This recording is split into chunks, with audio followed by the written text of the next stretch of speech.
You ask Tiger to calculate.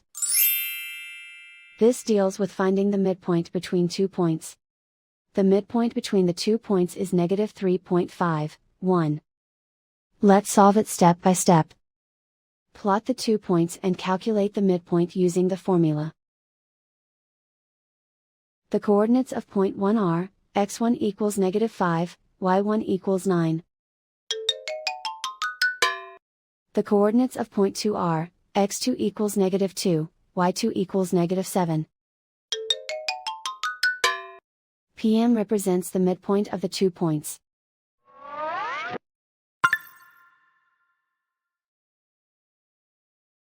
Use the x values in the midpoint formula to find the midpoints x. x1 equals negative 5. x2 equals negative 2. Simplify the arithmetic.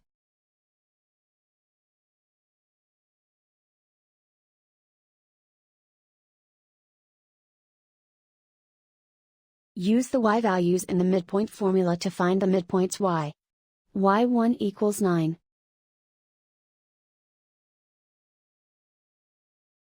y2 equals negative 7.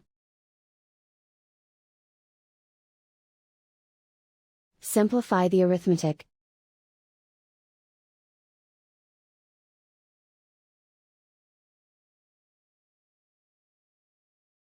And so, the midpoint is negative 3.51.